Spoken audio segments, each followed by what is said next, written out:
Hello,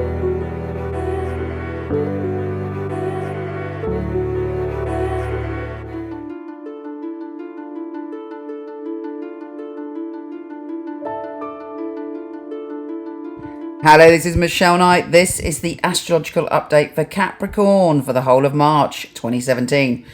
Now, I have to say, for most of us, there is one theme threading through this month which we need to learn, we can expand, we can achieve in, we can heal. But if we're not dealing with it, we could have problems in. And for you, that theme is home and family. So really, that's going to be my main focus, and I will tell you why. Firstly, let's look at the first, for instance. On the first, we have the moon in your position of home and family, joining forces with Venus, Mars, and Uranus. So you've got your emotions there, you've got your love life there, you've got your energy, and you've got unpredictable things happening there. So that's really, really full on. And you're kind of may have a few issues as well, because that's opposite Jupiter, the planet of good fortune, in your position of career. But leaving that to one side for a moment, you should have a clue on the first what issues need dealing with when it comes to your home and family. But you also have great drive and vigor and passion to be able to heal and transform those areas. On the third, Jupiter, the planet of good fortune, in your career sector, which is great because it means all year you have huge potential to achieve career-wise, as long as you stretch yourself, as long as you grow and do things that may be slightly out of your comfort zone. Okay, that is opposing Uranus, the planet of the unpredictable, in your home and family. It may be that you have this desire for freedom to express yourself in your career. It may be that you've compromised some things in your life for your family, and you haven't followed through on some of the things you wanted to do career-wise, and that could be all change this month. There's something stirring in your soul. But the major news of this month is on the 4th, is when Venus goes retrograde, goes backwards. It stations and goes backwards in your position of home and family. Now, it's good to look back to March 2009, around that time, to see what changes or what you were going through then, because you could be tying up some loose ends connected to them. It could be a rerun of what happened then. There could be someone in your life around March 2009 that you had a very strong connection with that pops back in. Venus retrograde can bring back ex-lovers, particularly if you were married before or you had a family unit with someone, because it's in your home and family place. There may be some issues to do with property. Where were you living in 2009? How did you feel about it? All of that stuff is for you to digest. It kind of tends to slow down our love life as well.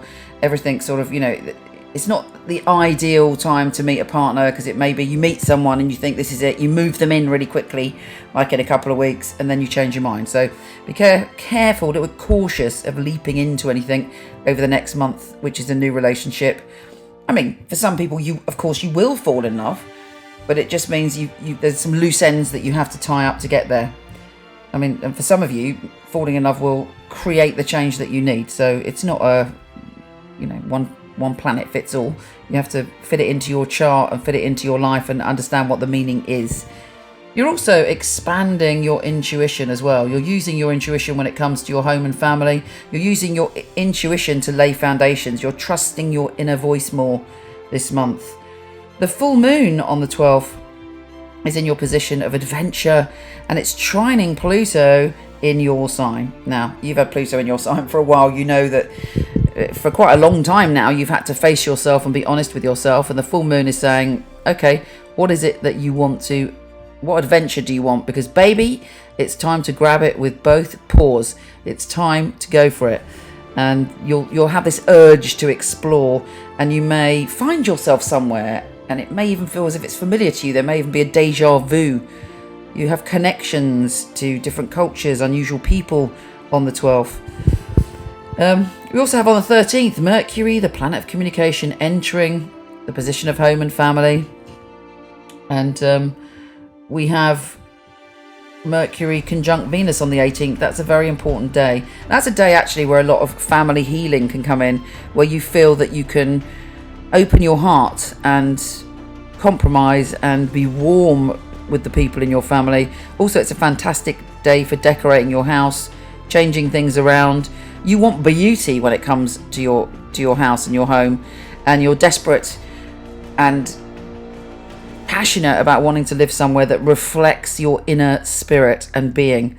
Even if you make tiny changes to your bedroom, for instance, your kitchen, whatever, you're going to feel really boosted by that. So if you've got a moment, cast your eyes around your home and see if you can make some positive changes. On the 20th, you're feeling confident about those areas as the sun enters that position. And on the 28th, we have a new moon in your position of home and family. Do you get my drift? It really is all about that. You may feel that there are some things that you need to change so that you can be happy at home, you can be happy in your career, and you can be happy in your family. And that is the challenge for you this month. How do you make that happen? Of course, it's going to be different for everyone, but you really do have this. You really have all the universe is trying to support you in finding that balance to go after your dreams, but also have harmony with your family and home. And there may be some letting go on the 28th. If there's someone, for instance, in your family, it's impossible to heal the relationship and it's time to move on. You'll be able to let them go with love, or a big argument, but I don't recommend the big argument. I would let them go with love, because there is big shifts and changes and being able to move on to the new path in those areas after the 28th. Another good day is on the 29th, when Mars, which is now in your position of happiness and joy, is trine JUNO in your sign. You're feeling very positive that you can make changes. You're also feeling very optimistic with Mars in that position. Mars goes into that position and you're feeling, excited about life and pleased that you can express yourself in a joyful fashion. And it creates a big shift, because that means you can handle everything else. Mercury is also entering your position of creativity and pleasure on the 31st, and then you're moving into that phase where you feel a lot lighter and a lot happier and a lot more bouncy. Anyway, it's all good. It's up to you. You got work to do, but if you do it, you can achieve an awful lot. Take care, gorgeous, and I'll speak to you soon. Thanks for listening, and please, if you haven't yet, it'd be great if you could subscribe, share, like, or comment. Take care. See you next week.